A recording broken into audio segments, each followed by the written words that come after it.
Bismillahirrahmanirrahim. Alhamdulillah wassalatu wassalam ala Rasulillah wa ala alihi wa ashabihi wa man tabi'ahum bi ihsanin ila yaumiddin. Wa ba'd. Alhamdulillah, kita pada pertemuan yang ketujuh dalam pembacaan Syarah Manhajil Haqqi Manzumah fil Aqidati wal Akhlaq karya Syekh Abdul Razak Al-Badr hafizahullah taala.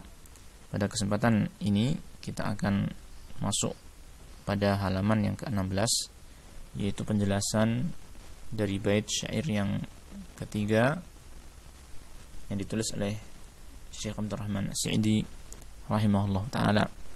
Beliau berkata, nuqirru bi anna Allah la rabba ghairuhu ilahun 'alal 'arsyil 'azimi mumajjadu. Kita mengakui, kita mengikrarkan bahwasanya Allah tidak ada Rabb, tidak ada Tuhan selain Dia. Ilahun, dialah ilah, yaitu yang berhak disembah, alal arsy al-azim, yang berada di atas arsy yang agung, mumajjadu, yang dia layak dipuji, layak disanjung Allah Subhanahu wa taala. Kata Syekh Abdul Razak hafizallahu taala dalam penjelasannya, kalimat nuqirru, kita mengikrarkan, ini berasal dari kata aqarra yuqiru, dari kata fi'il madhi aqarra yang mudhari'nya adalah yuqirru, ya, mengakui, mengikrarkan. Yang mana kalimat iqrar, wal iqraru yatanawalu amrayni, dikatakan iqrar, berikrar, mengikrarkan sesuatu apabila dia mencakup dua perkara, yaitu tasdiqal qalbi wa id'anahu, yaitu pembenaran hati dan ketundukannya, ya. Hatinya membenarkan apa yang dia ikrarkan dan dia tunduk kepada apa yang dia ikrarkan. Dan syahadat kita memiliki makna iqrar ini. Syahadat kita kepada Allah Ta'ala, kepada Rasul Muhammad SAW memiliki makna iqrar ini, sehingga kita membenarkan dan juga tunduk kepada Allah dan Rasulnya SAW. Ay nusaddiqu munqadina lihadzal haqqi wal huda, yaitu kita membenarkan dan tunduk kepada kebenaran ini dan petunjuk ini. Artinya, seseorang yang hanya sekedar membenarkan dan tidak mau tunduk terhadap kebenaran tersebut, dia belumlah orang yang berikrar, belumlah orang yang benar syahadatnya, belumlah dia termasuk orang yang beriman, ya. Demikian pula orang yang seakan-akan secara lahirnya itu tunduk, tetapi dia tidak membenarkan dalam hatinya, maka dia juga bukan orang yang beriman, ya. Yang pertama tadi, yaitu orang yang membenarkan dan tidak mau tunduk, seperti halnya Abu Talib, ya. Dalam sejarah Nabi SAW, Abu Talib termasuk orang yang sebenarnya faham dan tahu akan kebenaran Nabi Muhammad SAW, tetapi dia tidak mau tunduk kepada kebenaran yang dibawa oleh Nabi SAW, maka dia tidaklah termasuk orang yang beriman. Adapun yang kedua, yaitu yang secara lahirnya itu seolah-olah tunduk, tetapi pada dalam hatinya dia tidak membenarkan, seperti halnya orang-orang munafik, ya. Maka dalam keimanan mengharuskan adanya dua hal ini, tasdiq dan al-inqiyad, ya, adanya pembenaran dan juga adanya ketundukan. Kemudian kalimat penulis bi anna Allah la rabba ghairuhu, bahwasanya Allah tidak ada Rabb, tidak ada Tuhan selain Dia, ini adalah tauhid rububiyah, ya. Dalam kalimat ini terkandung makna tauhid rububiyah, ai bi anna Allah azza wa jalla mutafarridun birububiyyati la syarika lahu, yaitu bahwasanya Allah Ta'ala adalah zat yang tunggal, yang esa, yang tunggal, yang satu, menyendiri dalam rububiyahnya, dalam sifat rububiyahnya, tidak ada sekutu bagi Allah Subhanahu wa Ta'ala. Nah, apa yang dimaksud dengan rububiyah? Maka diterangkan di sini, fahuwal khaliqu wahdahu, al-maliku wahdahu, al-mudabbiru wahdahu. Yang dimaksud dengan rububiyah itu adalah bahwasanya Allah dialah sang pencipta satu-satunya, yaitu satu-satunya pencipta. Dialah satu-satunya al-malik, pemilik, penguasa, ya, raja, ya, satu-satunya pemilik dan penguasa. Semata-mata Dia, Allah Ta'ala, yang menguasai dan memiliki alam semesta ini. Al-mudabbir wahdahu, dan dialah yang mengatur satu-satunya. Dia hanya Allah Ta'ala saja yang mengatur alam semesta ini.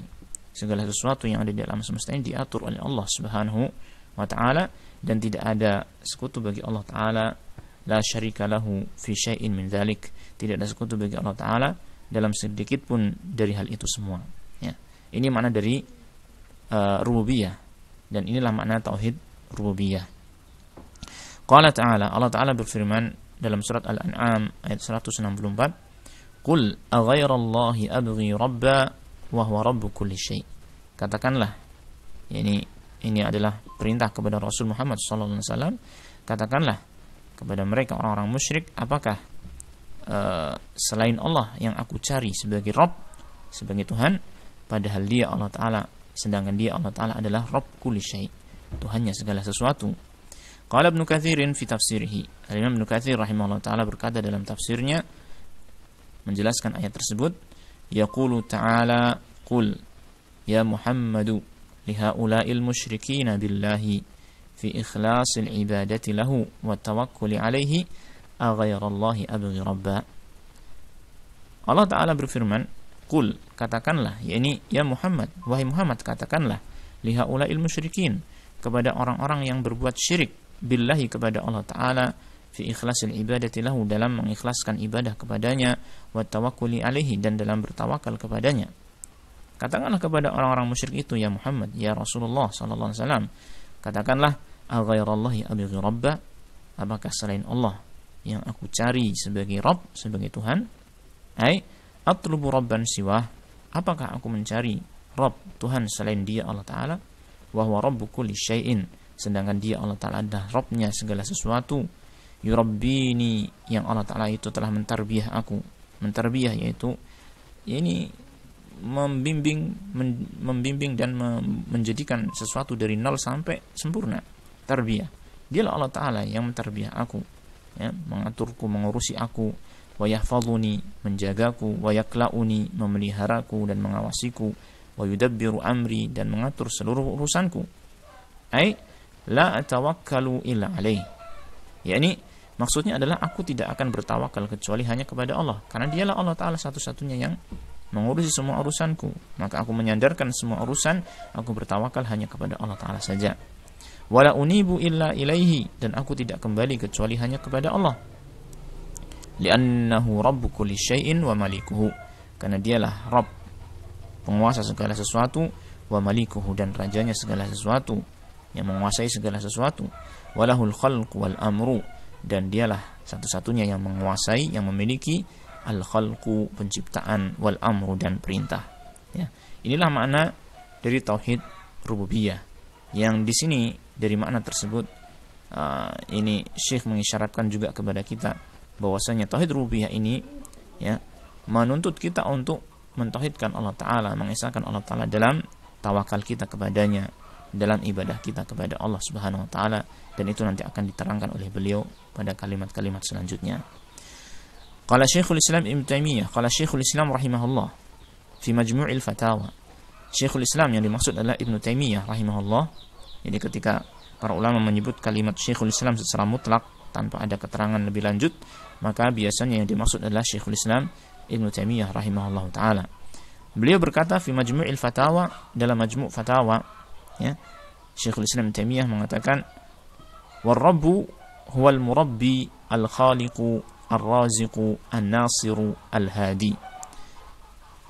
Ar-rabb, kata Rabb atau nama Ar-Rabb, ya, yang sering kita artikan Tuhan, ya. Ar-Rabbu, ya, dia adalah al-murabbi, huwal murabbi, yang mentarbiyah, yang mengurusi segala sesuatu. Al-khaliqu, ya, yang mencipta. Ar-raziqu, yang memberi rezeki. An-nasiru, yang memberikan pertolongan dan kemenangan. Al-hadi, yang memberikan petunjuk. Ya, kita lihat di sini dari makna-makna kalimat yang disampaikan oleh Syekhul Islam Ibnu Taimiyah rahimahullah ta'ala ini, semuanya berkaitan dengan pengaturan Allah Ta'ala terhadap hamba-hambanya, terhadap makhluk-makhluknya, ya.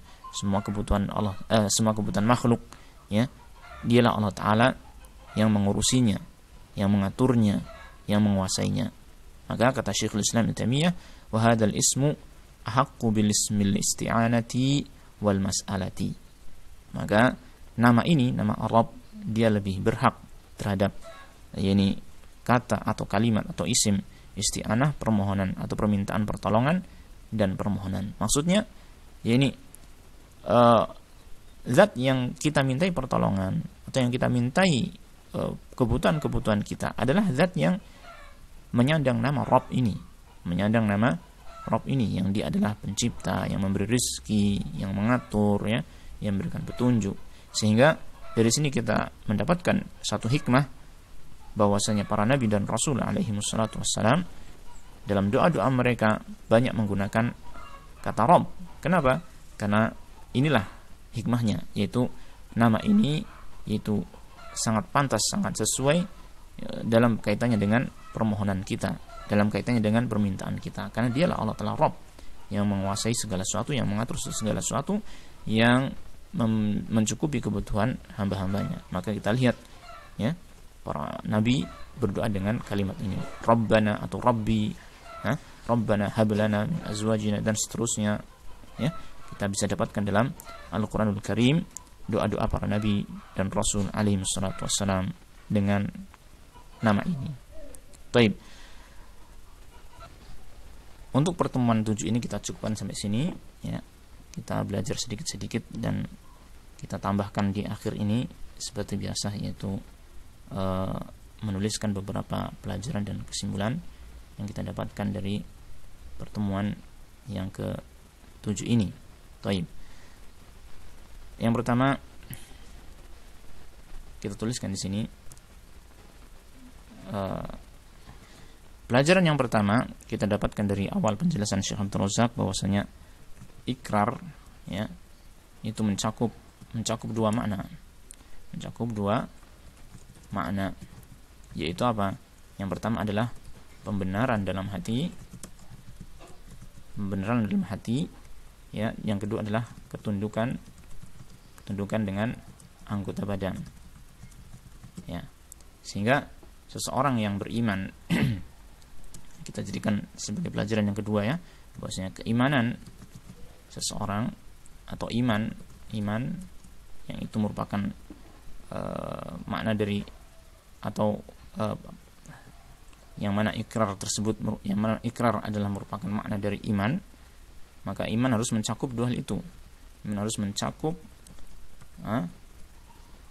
pembenaran dalam hati dan ketundukan terhadap dengan anggota badan. Nah, keimanan, sehingga syahadat pun demikian. Ketika kita bersyahadat la ilaha illallah, syahadat anna Muhammadar Rasulullah, maka harus mencakup pembenaran dalam hati dan ketundukan dengan anggota badan. Kemudian selanjutnya di antara pelajaran yang kita dapatkan dari penjelasan Syekh Abdul Razak hafizahullah taala, yaitu tentang makna tauhid, ya, rububiyah, yaitu bahwasanya Allah adalah satu-satunya pencipta, pemilik atau penguasa, ya, dan pengatur. Tidak ada sekutu bagi Allah dalam hal ini. Ini makna dari tauhid rububiyah, ya, yang memiliki, yang menguasai, yang mengatur. Termasuk dalam makna pengaturan adalah apa? Memberikan rezeki, ya kan, yang menghidupkan, yang mematikan. Itu hanyalah Allah Subhanahu wa taala saja. Yang mentakdirkan segala sesuatu yang terjadi di alam semesta itu hanyalah Allah Subhanahu wa taala saja, ya. Ini makna dari tauhid rububiyah. Kemudian tadi kita sampaikan sebuah isyarat bahwasanya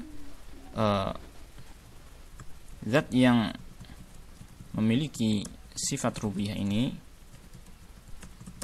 dialah yang berhak, ya, yang berhak untuk kita serahkan segala urusan kita kepadanya, ya. Nah, ini adalah makna tawakal. Yang dalam kurung kita tulis ini tawakal, itu tawakal kita, ya, hanya kepada Allah Ta'ala. Maka tawakal kita hanya kepada Allah Subhanahu wa Ta'ala saja.